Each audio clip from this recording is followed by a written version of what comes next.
Afternoon. The December 17th regular meeting of the Board of Selectpersons meeting is called to order. I'm First Selectperson Christine Vitale, joined by Selectperson Marcy Spolier and Selectperson Brenda Kupchak, who's joining us via Zoom. I'm going to ask you to all please rise for the pledge and stand for a moment of silence. There has been a lot of loss here in Connecticut, around the world, Brown University, so we keep the families of the Brown University students in our thoughts, the victims of the terrorist attack in Australia, and here, closer to home, our Deputy Chief of Staff lost her father this past week, and we lost a firefighter, so we keep our firefighters and the Keneal family in our thoughts. So with that, the pledge. I pledge allegiance to the flag of the United States of America and to the republic for which it stands, one nation, under God, indivisible, with liberty and justice for all.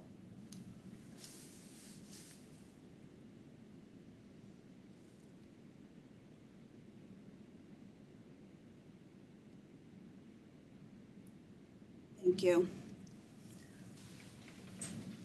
Sorry to start the way, but I know that a lot of people are hurting in our community and families, and we're keeping everybody close in our thoughts and prayers. So thank you for that. Okay, we're moving on to agenda item number 3, appointments. Ethics Commission. This requires a unanimous vote by the Board of Selectpersons and RTM approval. We have Erica L. McCarthy, 90 Reigate Road, term July 2025 to July 2027, to fill a vacancy for Paul Fadigan R., who didn't seek another term. Can I have a motion? So moved. Lawyer? Second? Second. Ms. Kupchak. And we have Ms. McCarthy, who is joining us via Zoom. Would you like to can we unmute her and let her introduce herself? She comes to us with a stellar resume, with a Master's of Arts in Ethics from Fordham University, and significant professional experience, but wanted to give her a chance just to tell us a little bit about herself. Erica, can you hear us?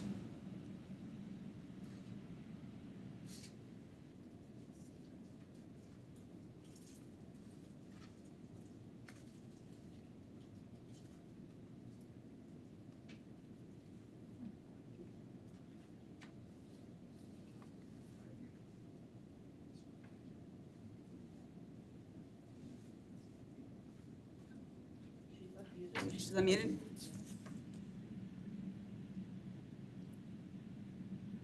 Erica? And then maybe she had to step away. I don't know.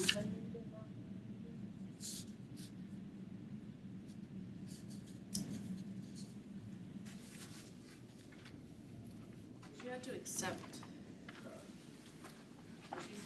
She's there. Yeah. She accepted it. You just can't hear her potentially.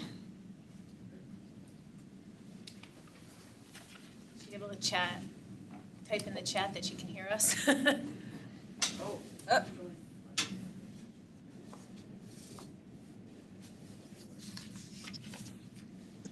Oh, can you hear me okay? Oh, we can now we now. can. Okay.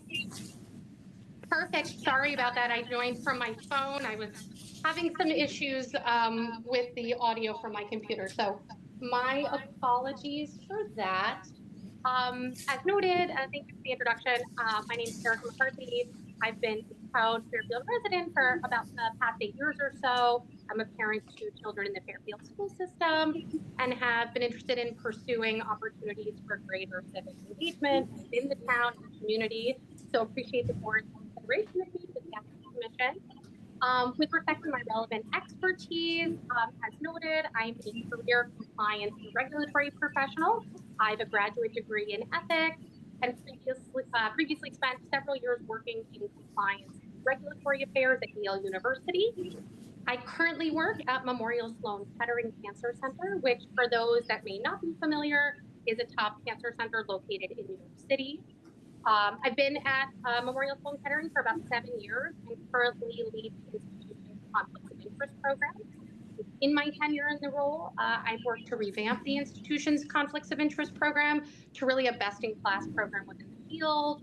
And I have expertise in review and management of financial conflicts of interest and ensuring objectivity in decision-making across all levels of the institution. And also in that role, support compliance with the institution's code of conduct and hotline reporting and sort of general compliance requirements and parameters.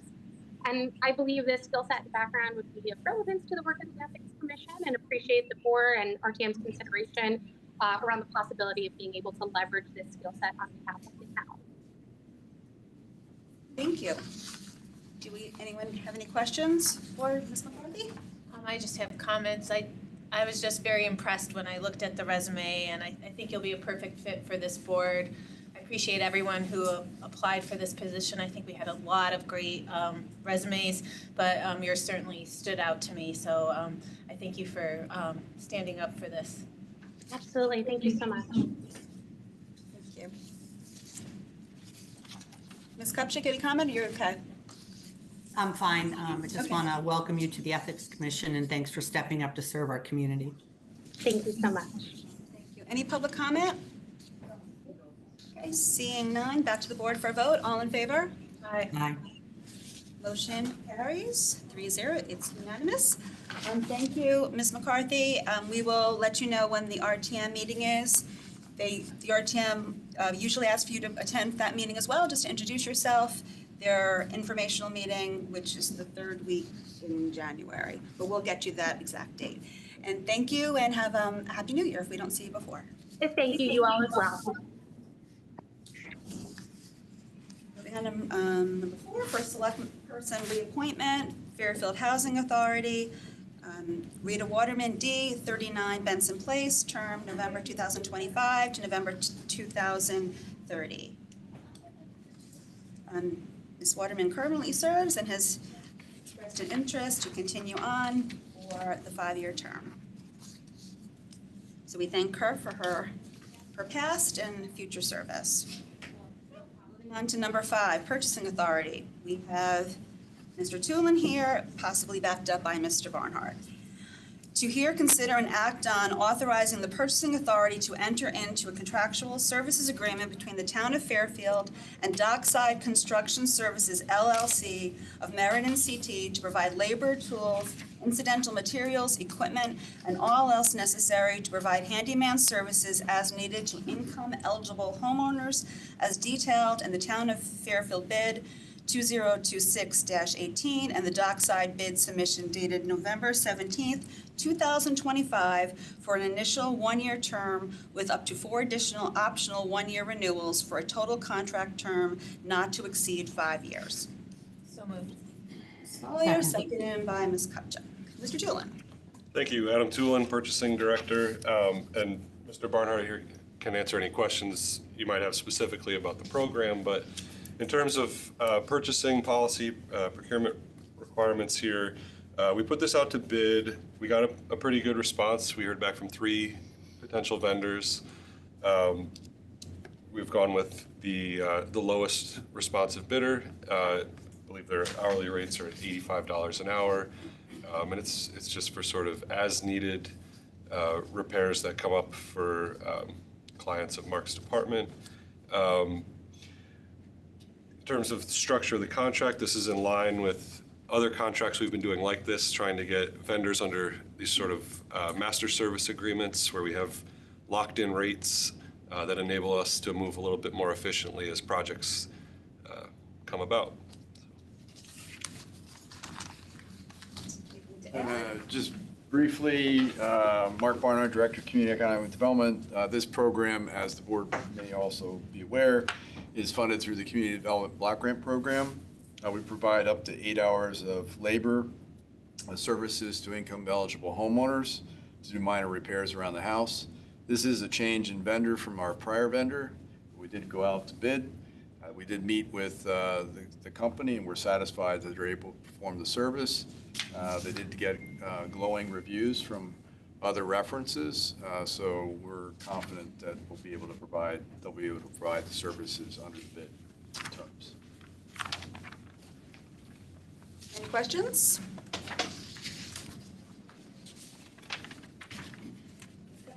Any questions? Brenda? No, it's a great program. The town helps out low-income people in our community, and I think it's very good. Agreed, and happy to see, just based on the 3 bids, I mean, $250 an hour, $125, $85 an hour, so we definitely, Save some money. definitely save some money, which is wonderful. All right, any public comment on this item?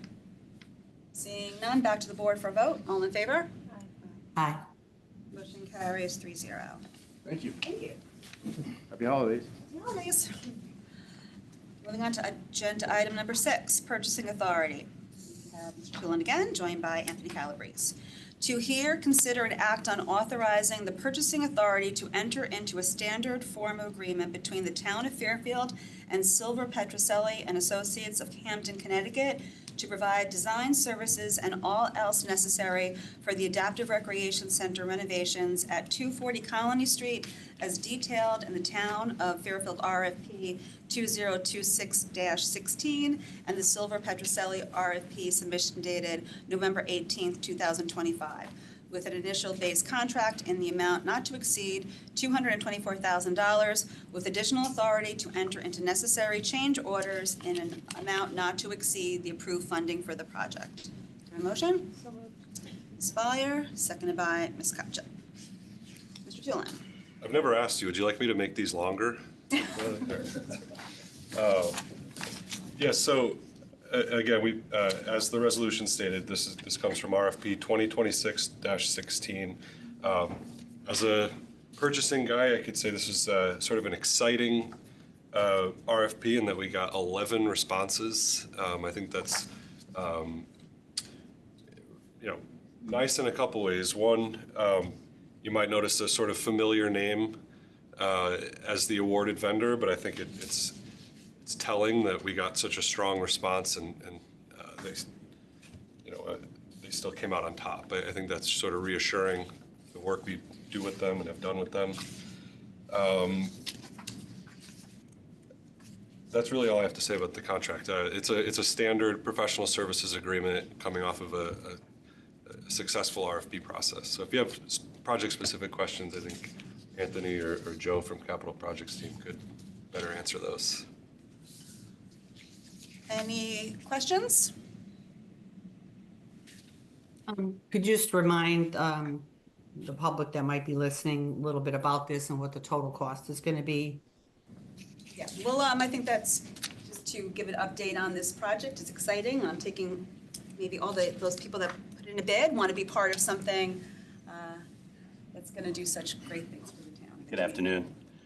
Joe Parlanti, Capital Projects, project manager for this project.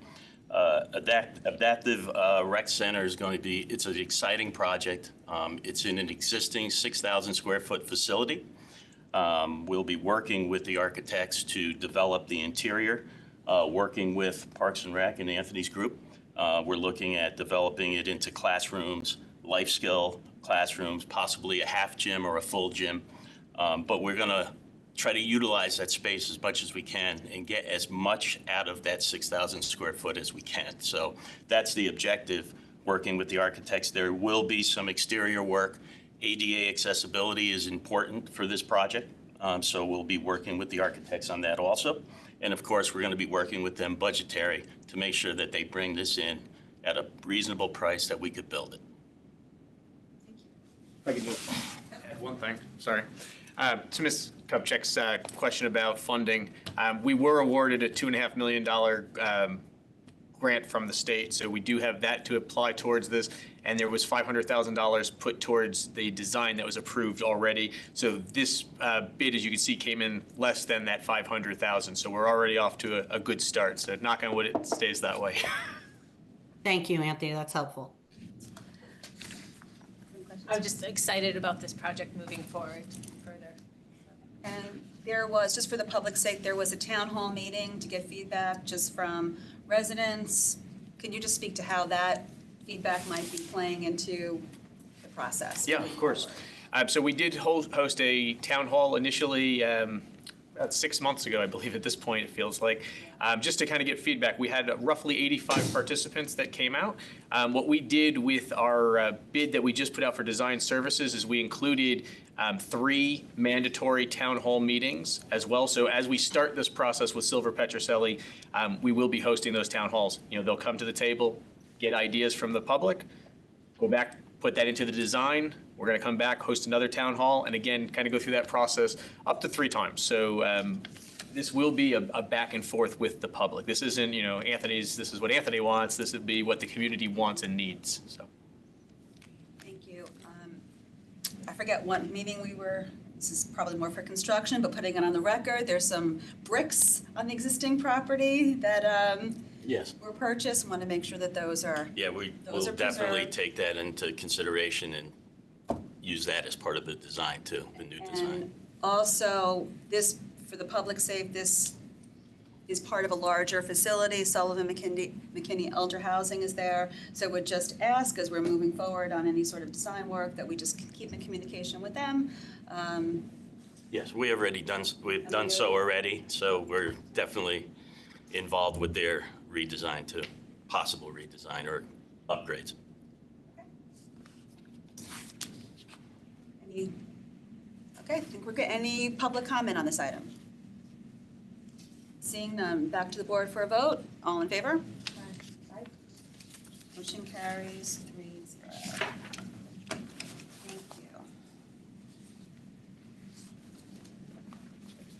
Thank you. Moving on to number 7. Mr. Tulin and Dwight Building Committee Chair Lauren Efron, and possibly Attorney Pierce if there's any questions.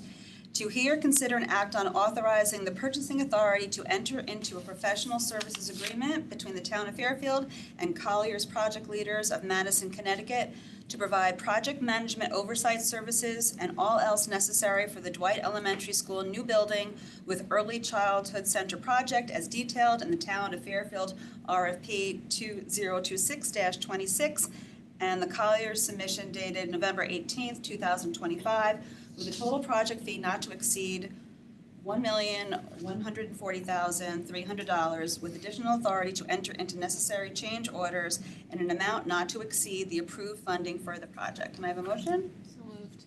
Ms. Byer, second by Ms. Kupchak. Mr. Tulin.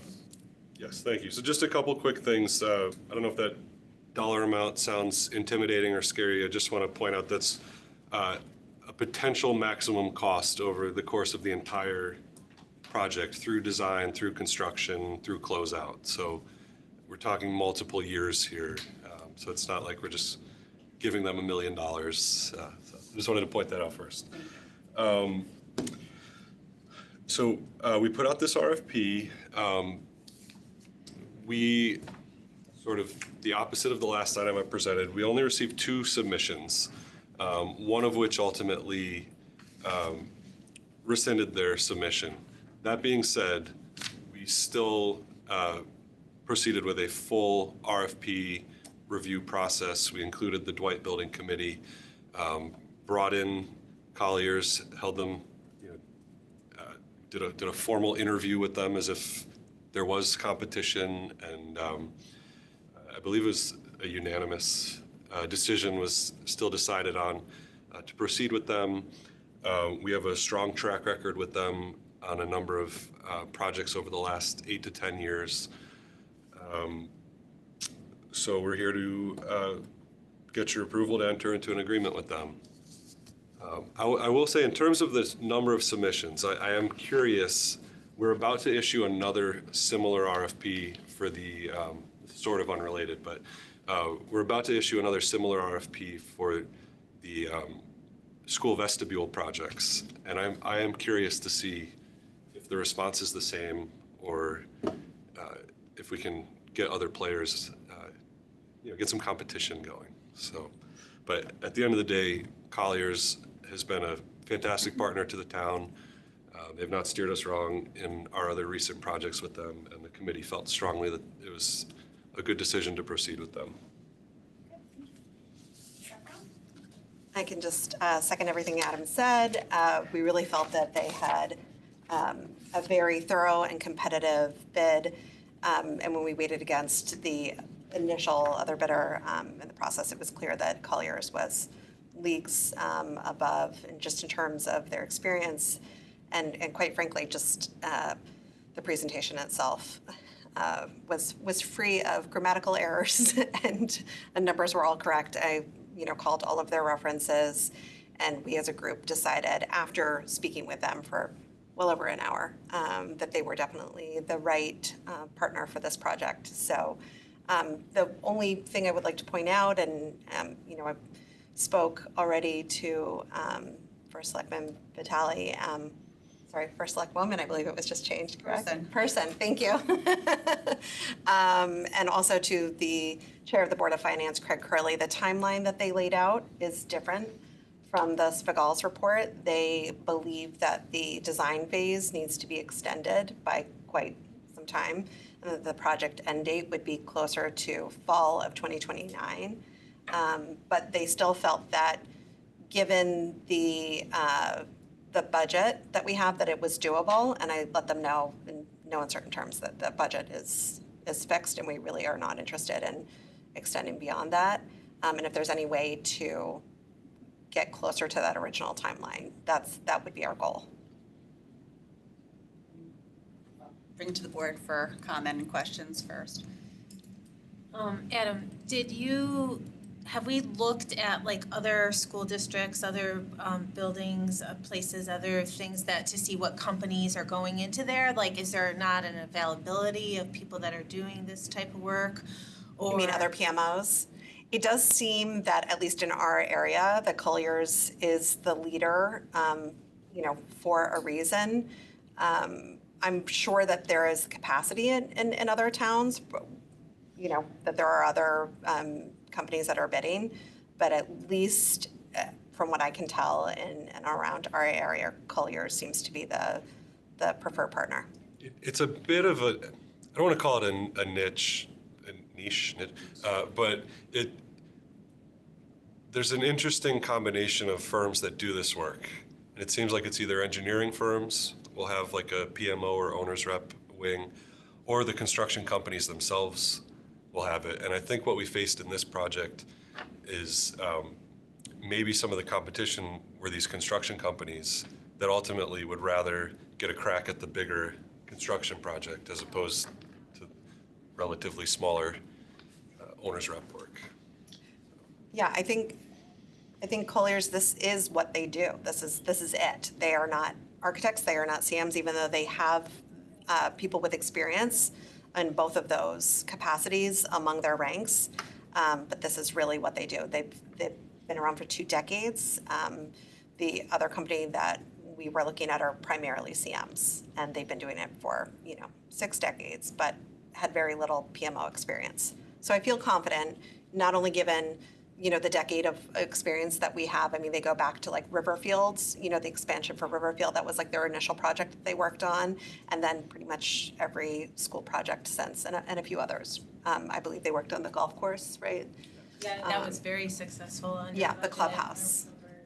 Right. Under budget, it was great. Yeah. Yes, and actually the HVAC project, which is just now wrapping up, they're also under budget as well. So, and one of their references that I spoke to actually talked about using a sustainable design, these geothermal wells that they drilled around the school, and it saved them $3 million, which more than covered the cost of their fee from Colliers, but also helped, save in the long run for the energy costs for the building.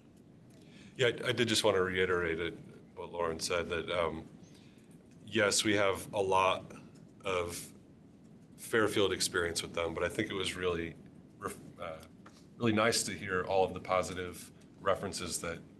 Yeah, the referrals all spoke highly and repeatedly said that they were able to help the building committees not only come up with agendas, but creative ways to help cut costs.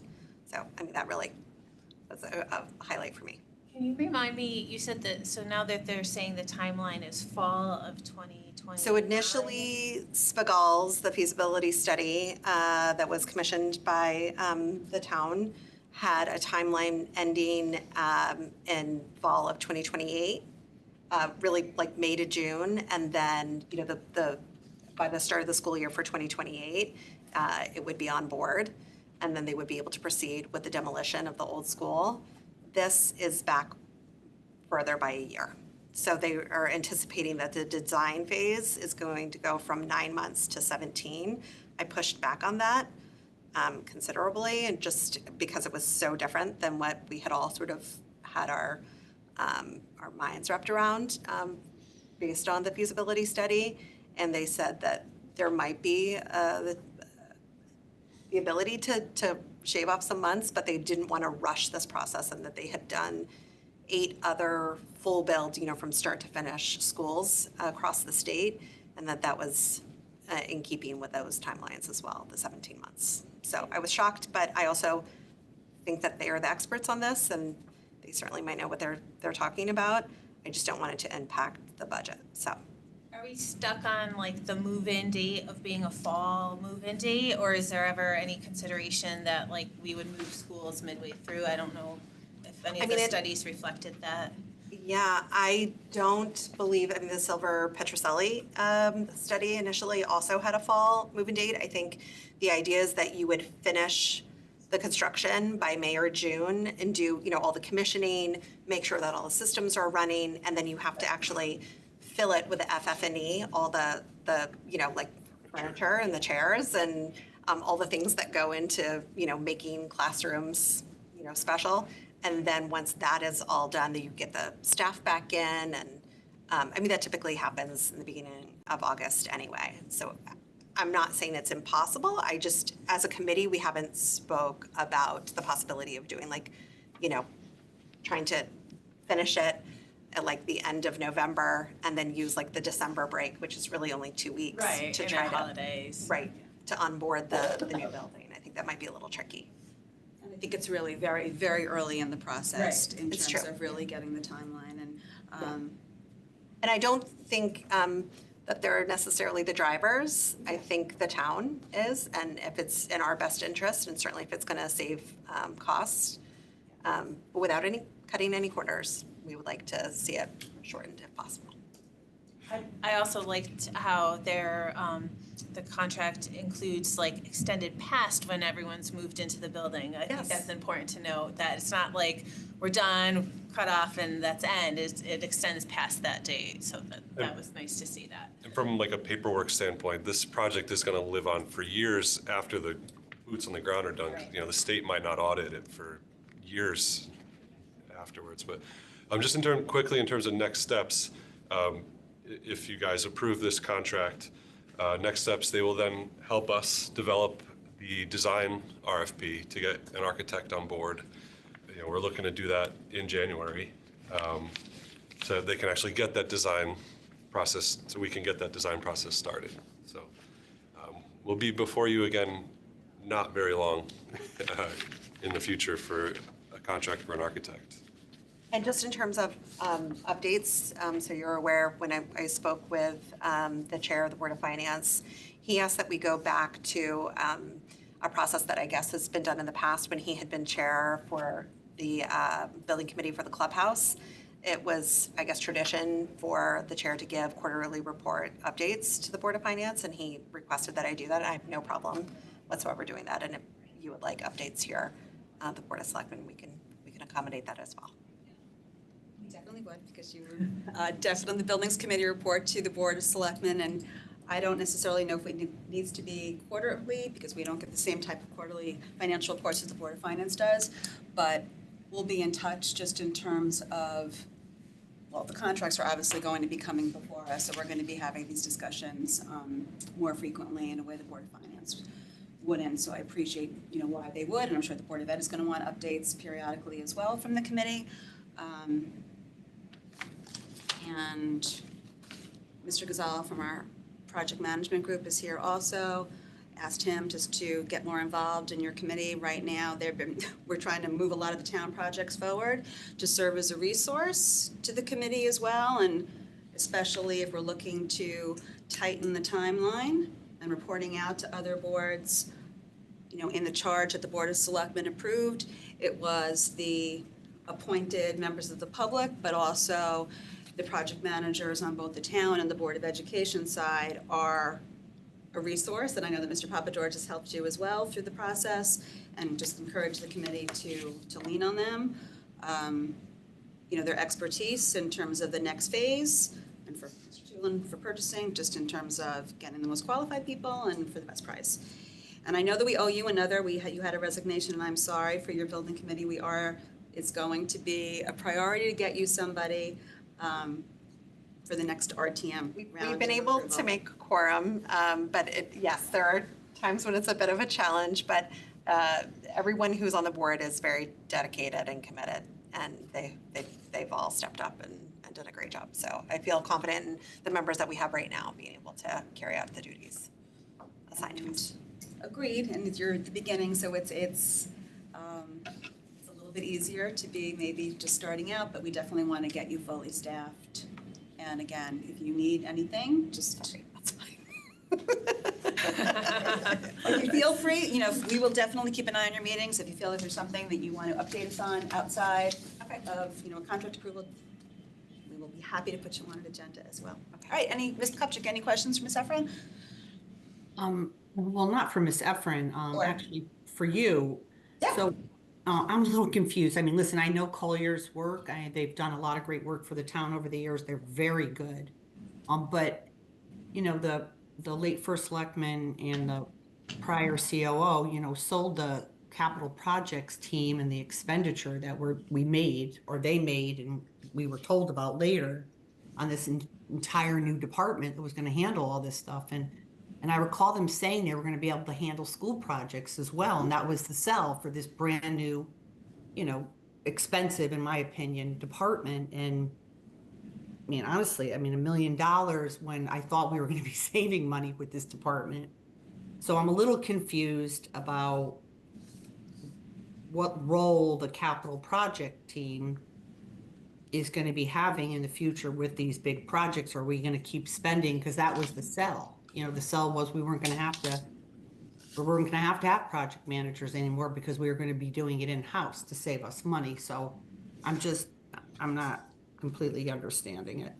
Well, for a building projects this size, and when we approved the charge and the initial funding request, it's clear that the project management team was not going to be the lead project manager on this just because of the scope and the breadth of work. And there are a number of just town projects that they are working on right now and overseeing, and saving the town money and providing that oversight. There's, as you well know, school buildings is just one very small part of the capital investment that we are making in this town.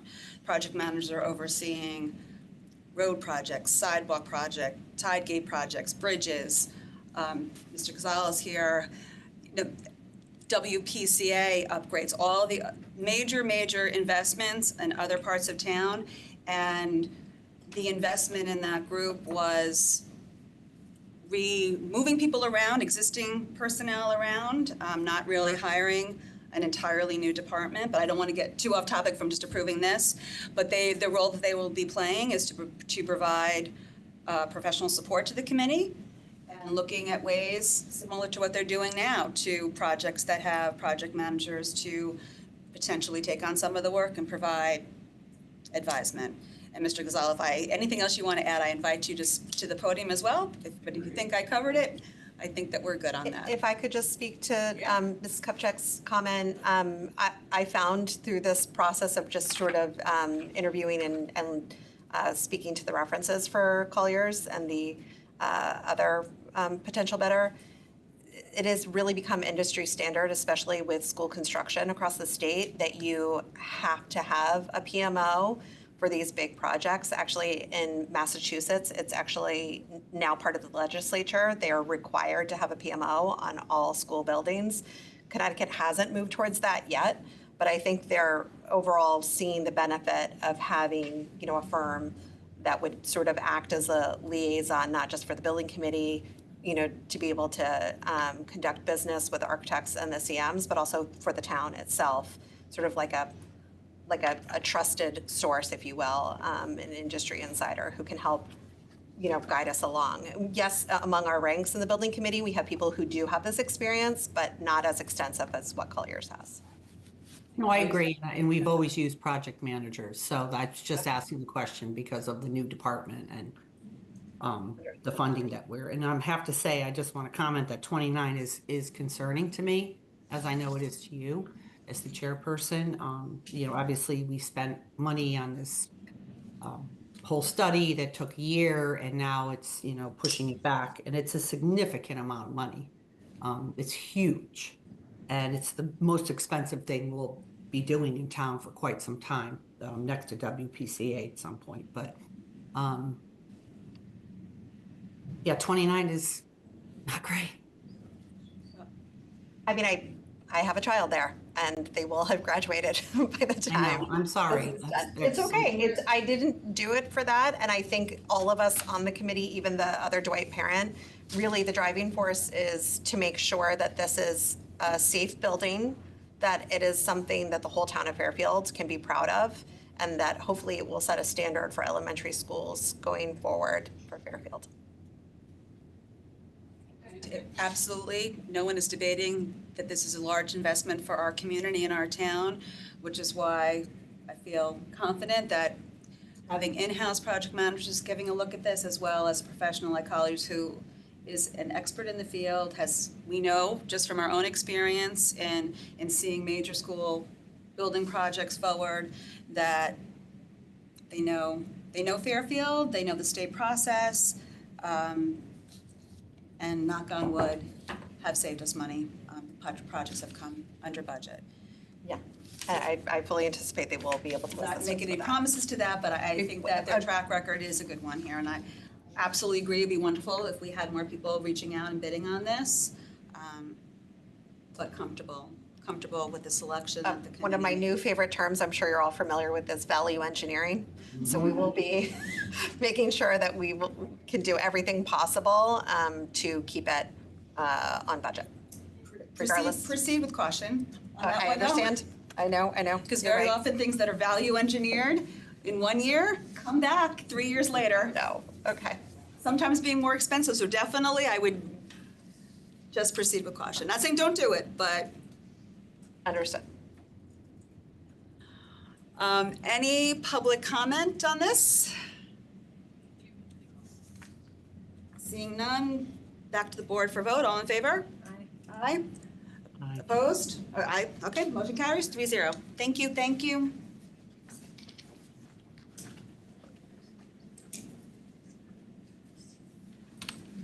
All right, agenda item number 8. To hear, consider, and act on approving a 6th amendment to lease agreement between the town of Fairfield and a child's garden for a portion of 100 Mona Terrace. Can I have a motion? Second. Second by Ms. Kupchak. All right, I'm going to give a little brief background on this, and then we're joined by Attorney Pierce as well, who can speak to the lease in more detail. Just for the public, Child's Garden is a preschool that the town leases space to. They're located at 100 Mona Terrace, which is where the senior center is. Last year, the Board of Selectmen extended the lease. It is due to expire in May of 2026. Over the past year and a half, there has been discussions about what that space that Child's Garden currently occupies would be used for. Initially, the Board of Education came to the administration asking to use that space for first early childhood programming for a temporary basis, and then some discussions on possibly swing space depending on what the building project at Dwight looked like. In the course of these discussions, an MOU was presented to the Board of Selectmen back in August. That MOU, to basically give the Board of Education the right of first refusal, did not carry forward. Ms. Kupchak rightly raised concerns just about cost and whether or not it was a viable option for a long-term space for Fairfield Public Schools.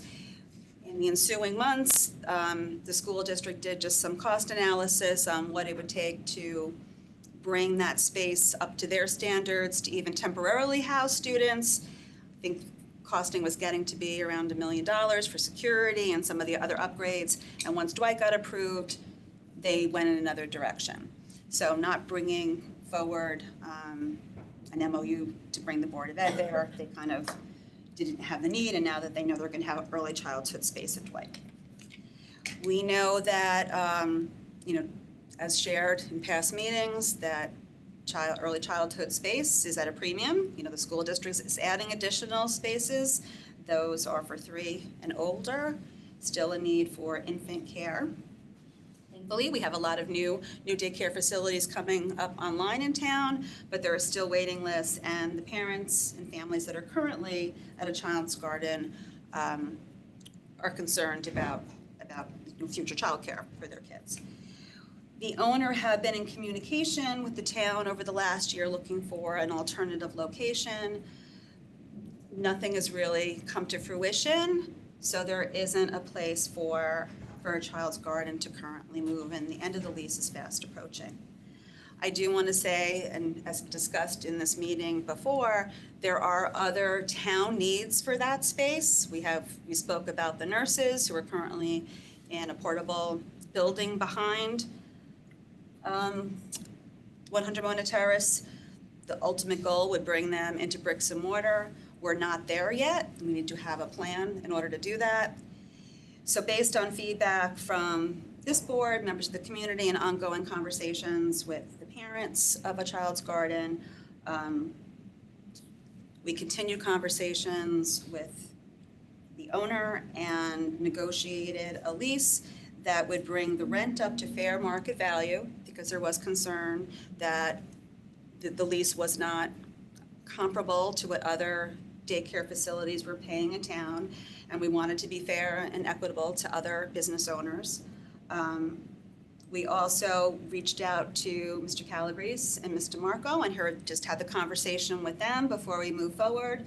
They understood the need of a child's garden and also appreciated that while they have a need for the building in the future, there's no set plans, and we're willing to work with the town and a child's garden to kind of continue this.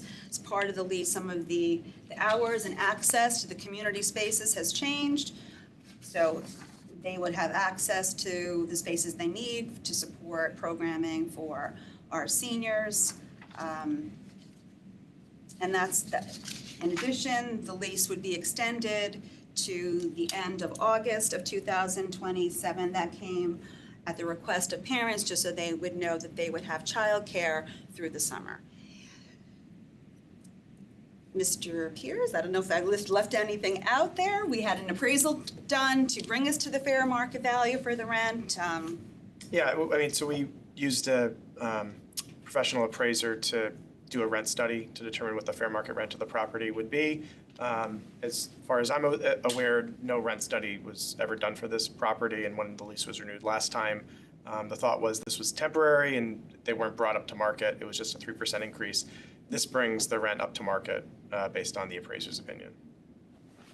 And the owner has agreed to the conditions of this updated lease and bringing it to the board for discussion and hopefully approval. Any questions?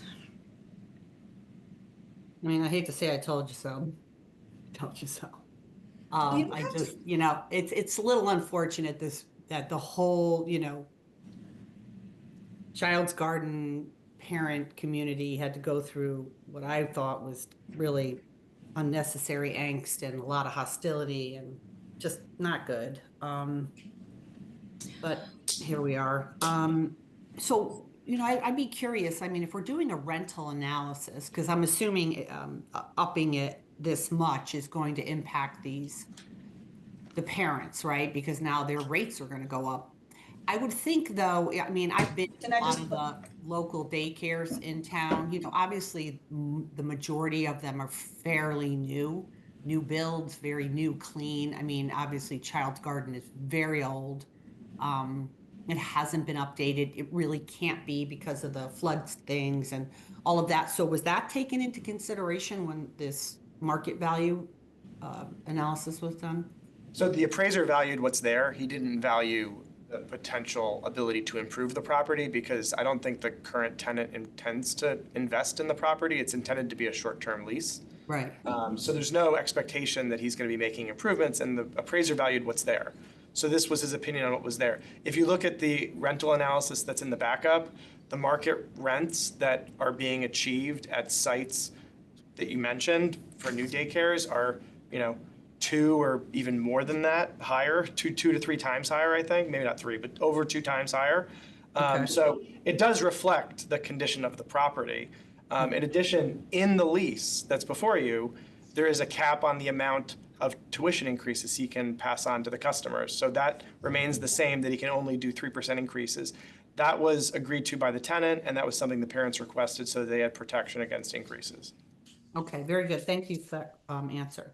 Yeah, and these discussions, we had been meeting with parents, I don't know, for the past few months, really was waiting to find out what happened, what was going to be happening with the school and their needs. As I shared, I know I told you so, but part of it was appreciated that it was an evolving situation, that we needed to make sure that we had proper space for our early childhood students, who we are required by law to provide an education for. And once it became clear that those students were covered, it gave us more flexibility to revisit this lease agreement under these new terms. And I took your feedback into consideration when we had this discussion back in August. And in speaking with, just Ms. Spallier, even before she became on this board, I know this, a concern of hers, and she had reached out to Mr. Gerber as moderator of the RTM. So this was something that I think everybody was keeping an eye on, and was really hopeful that by this time that the owner would have found an alternative location. And in speaking with the parents, they had looked at some spaces that just didn't come to fruition. Also, I want to report, as part of this lease, there's a requirement that Mr. Miklas reports to the administration, and I can report to the Board of Selectmen quarterly on the process, the progress he's making in finding an alternative location for his preschool. The town wants to be a resource in helping when we can, and we'll bring it to this board for an update. As we've shared, the building does present challenges in terms of needing to upgrade it, and I think that the parents and the owner, if there was an alternative space that would enable them to make the kind of investments that they would probably want to make in Moda Terrace, but can't for a multitude of reasons, that they would take it. So that is where we are right now. In regards to the lease, I'm comfortable with the lease and the way that this is put out there. But from the aspect of the town and the benefit of the town, I just want to make sure that we're using this time of the lease to really discuss what we want to do to that property as a town. Because I know that the health department or the senior center might have eyes on that property, but I don't know that that might be a realistic, given the adjustments that made, because it's in a flood zone, all that. And I think we need to have community input into that, because it might be a value in some other form. I don't know whether we look at keeping that property or altering it and trying to find property for ourselves somewhere else for that. So I just ask that as a board, as a town, we look at that property and look to see and get input now and not wait as to what we want to do with that property and for our residents, and because that would be a substantial investment if we keep it within the town. Agreed. And in just talking about it is being used, the senior center is there, social services is there, we talk about the nurses, Mr. Calabrese has other recreation programs in the building now, so we are using it as more of a off hours, considered off hours, but it is getting a lot of use right now. But I absolutely hear you. And we spoke about the Turner site, which needs to be used for renovation. Now we keep on talking about it, and Ms. Brown has been in contact without much updates in terms of when we're going to to take ownership of that site, but there's lots of different pieces that kind of go together. So very much appreciate your comments, and we'll keep the discussion moving forward Thank you. here and with other boards. Any final comments, Ms. Kupchak, before we take it to the public for comment? No, thank you. Okay, thank you. Any public comment on this? Seeing none, back to the board for a vote. All in favor? Aye. Motion carries 3-0. Thank you. Thank you, Mr. Have a good night. Calabrese. Thank you. Okay. Moving on. Capital Projects and Operations Manager. We have Mr. Gazal with us to hear updates from the Capital Projects and Operations Manager on the following projects: Riverside Drive culvert replacement, East Trunk Line, Commerce Drive bridge replacement. This is just an update, so we don't need a motion. We talk about our capital projects at the capital planning workshop. We talk about them when we approve the bonding resolutions, and very often we don't really talk about them much after that. So I thought, given the investment in these projects and the work that's being done, I would have Mr. Gazal come and update the board. Thank you. We'll start off with Riverside Drive since it's the first one on the agenda. We're excited to announce Riverside Drive will be opening up this upcoming Monday. Right now we have a road opening planned for 4 o'clock, estimated 4 o'clock. It was supposed to be this Friday, but unfortunately we're experiencing some weather, high winds, and some rain between Thursday into Friday. So we decided to make the decision to push it out to Monday. So if any of the residents that live around that area are listening, thank you very much for your patience over the last, I think it was 14 months. Overall, this project is coming in on time and under budget. Significantly under budget, actually, about $700,000 under budget. Don't quote me on that, but somewhere around there. So we're happy to get that road open and finalize and close out that project. East Trunk Line, just across on the post road there. The project is 2 phases. There is the wetlands crossing, which goes from the Metro Center over to the post road side. That phase of the project is moving very well. They're out there installing their sheet piles. They're progressing into the marsh area there. I think they have another week or so of sheet piling before they start actually digging and dewatering their SOE area. Phase 2 of the project is a little bit behind schedule because we got caught up with deep permits regarding PFAS. So unfortunately, within that scope of the project, we have to dewater.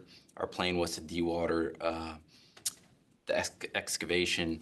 They're about to go 20 feet underground. So it's pretty deep, and we're right up against the marsh there. So the water table is fairly high. When we tested the water, there was PFAS in the water. So once we notified DEEP regarding that, they don't necessarily have an answer for us, although we are trying to push them. So they have until January 10th, I think, is the 6-month permit application estimated answer for them. So we're waiting on that. So phase 2, so if you're a resident listening, you're not going to see any road excavation because we are simply waiting for the dewatering permit. We cannot start excavating without that. Moving on to Commerce Drive. Commerce Drive started, it's that bridge is between the Range Rover dealership and the old Infiniti dealership. That project is currently undergoing. They are demoing half of the bridge, so one half of the bridge remains open into Bridgeport. The road is closed from Bridgeport into Fairfield right now. So they are currently demoing. You're not going to really see what they're doing. They're just going to see a big machine and a big crane there. They're demoing half the bridge, and we're expecting the bridge to be completed at the end of the 2026 calendar year. So that project is moving along as we expect it to. That project was a grant as well, so we do have inspectors out there. Happy to answer any questions. Any questions about these 3 projects? I have none, but thank you for bringing them and putting them on the agenda because, as you said, we approve them and then we don't know where they are. So I really like that you Sure. put them on the agenda and that you came before us, so thank you. No problem. Yeah, just to hear what they're doing and also just to have it in the public because you're driving around and you see this equipment and not everybody knows what's going on or how long it's gonna stay or what it's for. So you're seeing your tax dollars at work and thank you for the update and Problem. Thank you. we might be we're gonna be planning a little ribbon cutting, I think, for Riverside Drive. Yes. Once it's totally done to Definitely. celebrate the completion of that. And as, there's a lot of other projects that they're working on and as we will continue to keep them because coming to us with Sure. updates. No You know, problem. we used to come to us when Penfield was Penfield, under yes. construction, and now that that's open. Happy to do it. All right, Thank thank you. you. Thank you. All right, moving on to number 10, refunds. To consider and act upon tax refunds as recommended by the tax collector in the amount of $30,228.25. So moved. Second. Ms. Follier, second by Ms. Kupchak. Any discussion? Seeing none, back to the, any public comment? Seeing none, back to the board for a vote. All in favor? Aye. Aye. Motion carries 3-0. Updates, just the property revaluation. This board, we got the full presentation at our meeting last week. Just a reminder that letters are going out to residents on December 19th. This is just the newly apprised property value. I'm going to repeat the guidance that the consultant gave us before you open the envelope. Ask yourself, what do I think my property is worth? What are other properties in the neighborhood selling for? This will help you get a better idea of whether or not the newly assessed value is accurate or not. The tax assessor is updating his website. We're going to be putting more information out in the newsletter on this with a timeline if you have a question, if you want to appeal. The appeal process, as well as a link to the Board of Finance meeting. So if residents want to listen to the full presentation that was made by the tax assessor and Tyler Technologies, they can click on that link. Ms. Kupchak recommended that at the last meeting. We'll also put a link to the PowerPoint presentation. So just want residents to know that it is coming, expected early next week. Just for the board's information, we're starting internal fiscal year 27 budget reviews. Department heads, actually today's the deadline for them to be inputting their budgets into Munis. The finance department will then put everything together and we'll begin internal budget reviews. So the process is starting. As you well know, the Board of Education will be reviewing the superintendent's proposed budget in January. And for announcements, just really happy Hanukkah, Merry Christmas, happy first snow, wishing everybody a very happy new year and lots of fun times in the last few weeks of the year with friends and family. You know, as a town, it was a difficult year with losing First Selectman Gerber, and I just thank the public and thank the board for your collaboration and just working together to keep things moving forward. And wish you both, we're not done yet, but we're not done, we still have an executive session, but for the public who is welcome to probably tune out now because we're going to be going into executive session, just wishing you all a happy new year and a happy holiday. All right, any other announcements? I also want to extend good wishes to both of you. I'm sorry I couldn't be there. I'm not feeling so great. I do want to mention it seems like a lot of people have not been shoveling their walkways or their sidewalks in front of their houses. I had some neighbors complaining to me, or I sent to Mr. Cattell. I don't know, maybe a notice in the next newsletter that it's people's obligation to shovel the sidewalks. Obviously, kids are walking to school, elderly people sometimes walking to the grocery store. You know, it is dangerous if it's not shoveled. So just wanted to And it's a town ordinance that. Yeah, well, not everybody complies Yeah. with that it. is it. So just want to say. No, that came up just in terms of snow, but we will definitely add that in the newsletter. The snow might be gone soon. I think it's supposed to really rain on Friday, but it's good to remind everybody now that winter is upon us. Also, just want to thank just the town. We've had so many holidays. Shop and stroll last week was a lot of fun. So I want to thank the Chamber of Commerce and all of the local merchants and Community Economic Development and Fairfield University and everyone that was there singing, and the sponsors, the trolley ride. It was a festive night, and I hope that our local businesses made a ton of money that night. But I know that we all had fun. So thank you to everybody for just making the holidays so festive. All right, moving on to number 13, executive session. Can I just ask for the board's consent? We're going to go with C first, 13C first. Okay. Okay? Do you need to read it or?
first.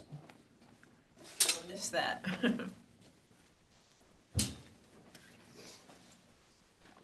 Recording in progress. Have a motion to come out of executive session? Move. Second. Ms. Kupchak. Can I have a motion to approve the agreement as discussed in executive session? So moved. Second. All in favor? Aye. Aye. Motion carries 3-0. Thank you. All right, we're going to go back to, we're going to take 13A and B together. Motion to go into executive session with Town Attorney Philip Pierce to discuss strategy and negotiations with respect to pending claims or pending litigation concerning blight liens on 280 Tuckahoe Lane and 92 Grassmere Avenue. Possible action to approve agreement after executive session, and executive session with Town Attorney Philip Pierce to discuss strategy and negotiations with respect to pending claims on pending litigation, Garden Homes Management Corporation et al. Versus Fairfield Town Plan and Zoning Commission. Possible action to approve agreement after executive session. So moved. Ms. Ballier. Second. By Ms. Kupchak. All in favor? Aye. Aye. Aye. Motion carries. We're in executive session.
Motion to come out of executive session?